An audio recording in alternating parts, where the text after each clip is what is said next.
The intelligence services in the United States are gathering together on an island called Sea Island, located near the coast of the American state of Georgia, in order to attend the activities of the Safeguards Conference. There is no one who can attend, only by prior invitation. The conference had important speakers, the most prominent of whom is Canolia, with the lineage of an agency director, Sia Paris. He was supposed to say a word. This conference, but at the last minute he cancelled the speech, did not attend the conference, and sat in Washington next to us President Joe Biden and the rest of the national security official in the United States in order to help them manage a crisis that no one in the whole world expected, which is the attack by the Izz al-Din al-Qassam brigades. The Israelis, in the framework of the operation called the Al-Aqsa Flood, the operation that was launched on the morning of 10/7/2023, what is a coincidence?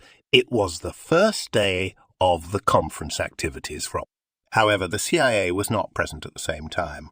The echoes of the operation greatly dominated the activities of the conference and the speeches of its speakers, the common denominator of which was astonishment and shock at the failure of Israeli intelligence on the one hand, and the tactical prowess of the Palestinians on the other hand. For example, General James Tabidis, former commander of NATO's Supreme Command, described what happened as a shocking Israeli intelligence failure and said that although Hamas's decision to attack was not a surprise to me, what really surprised me were the tactics that the movement followed, which were characterized by speed and which allowed it to detain a large number among the Israeli hostages. The intelligence group remained specifically Michael Head, Lowe David Petraeus, the former directors of the Watch, and they told the people attending the conference that this attack was a quick intelligence failure because it happened in a place that is viewed worldwide as a standing oath or a gold standard for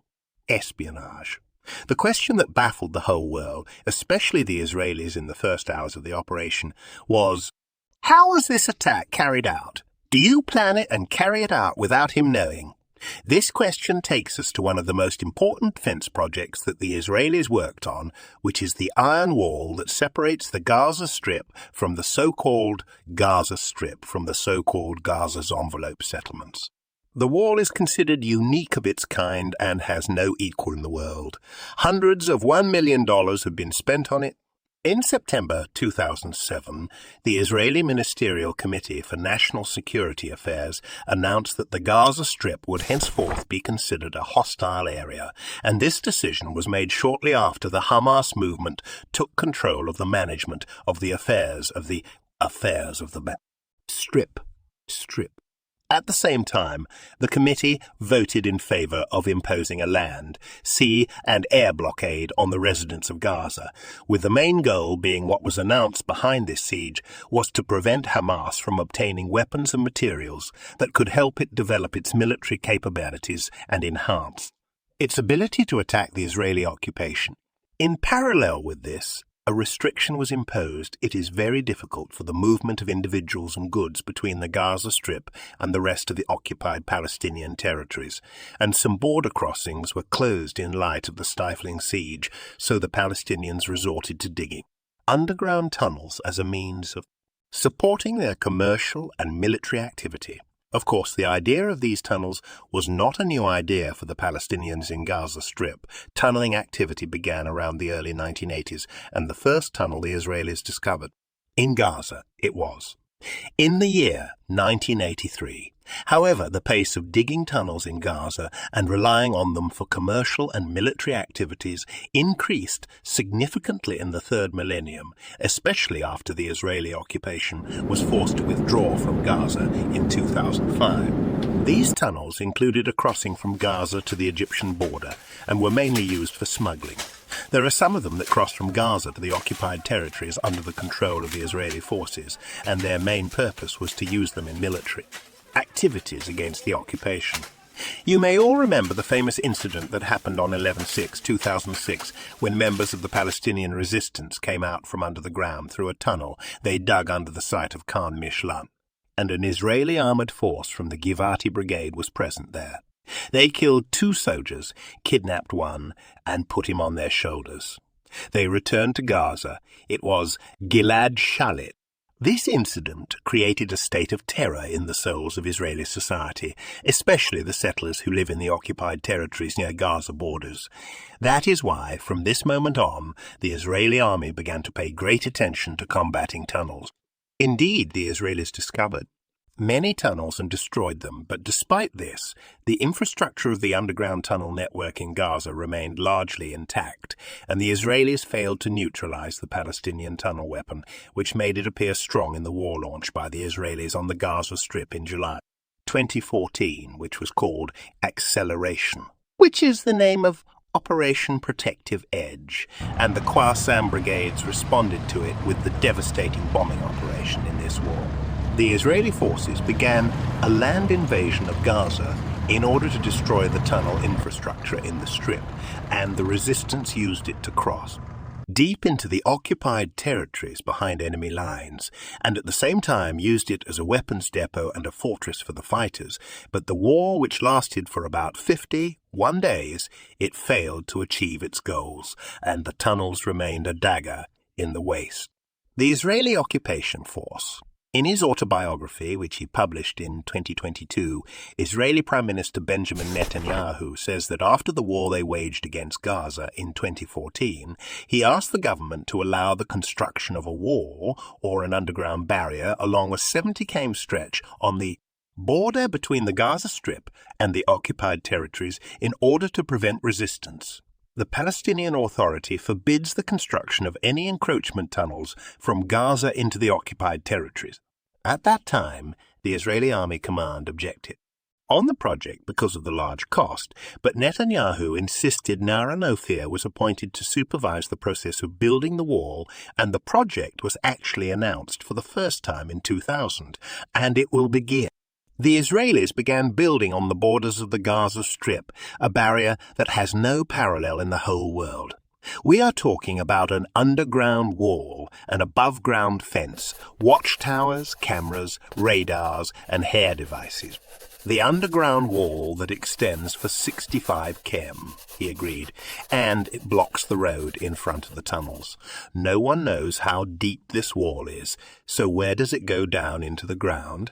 This is for the underground wall, as for the above-ground fence, which is called a smart fence. Its mission is to allow monitoring the border area between the Gaza Strip and the occupied territories so that no ant can cross or even approach it without the knowledge of the Israelis, and at the same time it prevents any infiltration from above. The land from Gaza to the other side is like this. It is closed above ground and underground. But this is not enough for another loophole. The Palestinian resistance, specifically the Al-Qassam brigades, exploited it in the 2014 war against the occupation. In July 2014, 4 commandos affiliated with the Al-Qassam brigades, namely Khaled al-Hilu Bashar Abed, Hassan al-Hindi, and Mohammed Abu Dayyeh, came out of the sea and attacked the Sakina military base in a sudden and unexpected breach of the Israeli defenses due to the incident. This is specifically to prevent them. Which process another sea of resistance in Gaza. In 2008, the Israelis began building a sea barrier in the northern Gaza Strip, separating the maritime border areas from Gaza and the Zakim base in the 48 areas. This sea barrier, which consists of earthen berms reaching 200 meters deep in the sea, is part of the big project that is being called today the Iron Wall. And before I tell you, how much did this mighty iron wall cost? How about Palestine? Who can penetrate it very easily? They study hard within hours. Let me explain to you the first. The Israelis came up with the idea of the Iron Wall. People exactly 100 years ago, specifically in the year 1923, the leader of the Zionist movement, Vladimir Jabotinsky, who is considered the father of the Israeli right, sought 10 articles in the Russian language under the title The Iron Wall. This article has 12 dimensions in the English language in the year 1937. The important thing is, in this case, Jabotinsky was addressing the Tahina Clearly and frankly, the Palestinians are taught this by others, considering that they are the indigenous people. They have never objected to the Zionist presence on the land of Palestine. They are like any people living under colonialism, and therefore persuasion and dialogue will never change their minds. Accordingly, this colonialism cannot last or develop unless protected by a force independent of the locals, an iron wall that the natives cannot penetrate.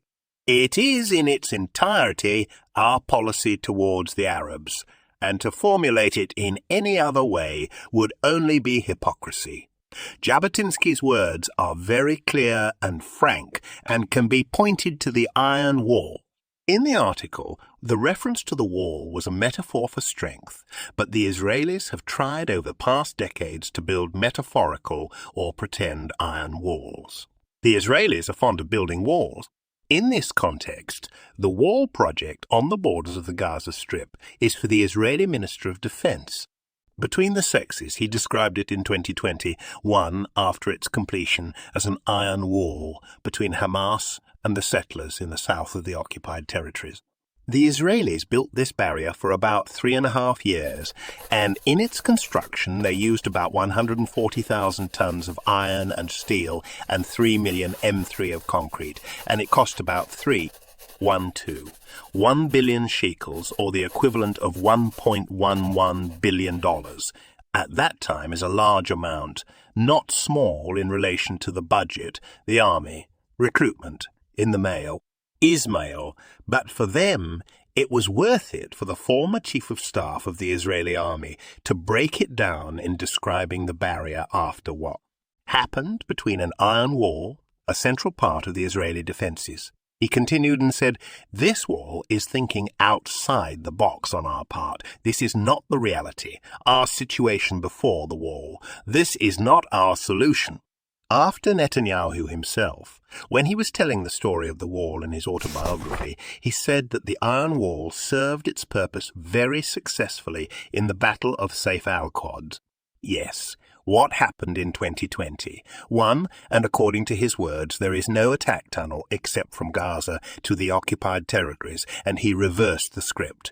We have neutralized the threat of the tunnels, but the joke is that at the same moment the Israelis will secure all the windows of the Palestinians. They simply opened the door, and on October 7, Phalange fighters entered. The Qassams entered very easily from above the ground and bypassing the smart fence, which is considered an important part of the iron wall. Some of them came down from the air, and some of them ran through the context after about 29 gaps had been made through it. Within minutes, hundreds of Palestinian fighters ran from the Gaza Strip towards the occupied territories. Suddenly, $1.11 billion. They threw part in the ground. All this money. I acted in such a way that no ant could pass through the fence without being detected and being prepared to deal with it. And this brings us to the question that baffled the whole world in the first hours. How is the war? The Palestinian resistance members crossed the iron wall with the utmost ease and penetrated the defences and Israeli monitoring and surveillance systems, consisting of several layers in this way. In the beginning, almost no one knew exactly what happened at the wall, except the Al-Qassam brigades, which planned this complex and huge operation. There was an overwhelming state of astonishment and shock. Everyone, especially the Israelis, were taken unawares and did not understand what had happened, and this was reflected in a response. Their action was relatively slow, especially since they were not accustomed to the principles being with the opponent and always with the resistance. They were the ones who struck first. This time it was not the resistance that struck first, and the one who had the advantage of initiating. The important thing is that at the end of the first day, after the resistance had almost completed the most important part of the operation, the features of exactly what happened began to become clear. What happened? In order to understand it, you need to look at the wall, the Israeli iron, closely, and you know its exact composition. Look, sir, here is Gaza, and here on the other side, the occupied Palestinian territories. If you live in Gaza, you can move comfortably inside the strip, but you come 1,000 meters before. The fence that the Israelis are working on and take care that you are inside an area called the risk zone or the mistake zone. You can walk through it, but keep in mind that the last third of the danger zone is divided into parts. The first part is the part that starts from a distance of 300 turns from the fence up to the end. 100 to 200 meters before the fence, only Palestinian farmers are allowed to enter them, but on 2 feet they cannot enter them, but on 2 feet they cannot enter the area, such as an Arab woman, for example. The second part of the last hill of the danger zone is the new Gozo area, and this area includes the last 100 meters before the fence. It is strictly forbidden for anyone to be in this area, but if we assume that you somehow cross this context, then you will find yourself in this situation. You are in front of the iron wall of Israel. Who is still building? Close! A smart fence above ground, 6 m high, and a concrete wall underground. It is impossible for anyone to approach sovereignty without cameras monitoring it, or it is impossible for anyone to violate sovereignty or try to penetrate it without any devices. The slogan alerts Israeli soldiers sitting on the devices. The second aspect is that there is a breach taking place, and if we also assume that you crossed in some way, then behind this context there are watchtowers along the border every 500 feet or 100 or 2 or so. The internet is in a tower, and behind these watchtowers there are large sand berms. In short, these are the layers of security. The Israeli border on the borders of the Gaza Strip, which in theory is considered one of the most complex and advanced border security systems in the entire world, in border walls in many countries around the world, but there is no border barrier in the whole world with these specifications. There is nothing with the same degree of development and complexity, and therefore the question remains, how was the pride of the defences penetrated? Israeli in a humiliating way. These details between Ibn al or Sani say that the beginning was through the Al-Qassam brigades, striking them. Watchtowers, transmissions, communication and jamming systems in the Gaza division of the Occupation Army, and this was done using video planes, snipers, machine guns, anti-armor and cyber jamming. The move allowed the forces to approach. Resistance in large numbers from the wall without being detected. People flew over the fence with parachutes. Other people entered from the ground through the context after the Al-Qassam Engineering Corps blew up about 29 points in it and created gaps along the separation barrier, allowing the infiltration of resistance elements, whether on foot or on motorcycle. After that, bulldozers and loaders entered and began to open the battlefield. A track fall. Vehicles carrying groups of resistance forces. All of this was happening under the cover of heavy fire support, during which thousands of missiles were launched. And the missiles that targeted military sites in the Gaza division, a group of air bases, and logistical support bases of the Israeli army. The forces crossed the wall and began implementing the target bank set in advance so that the Israeli army would receive the largest military shock in the last 50 years, specifically from the time of the October 1973 war, in which the Egyptian army surprised the occupation by crossing the Bar-Lev line, which was also seen as ironic as important tasks. In short, the most important features of the plan through which the Israeli Iron Wall was breached were the moments of October 7, the fall of the wall and the Israeli iron in this way. People thought of the fall of the famous Maginot Line, which the French had built after World War I in order to prevent the Germans from storming France.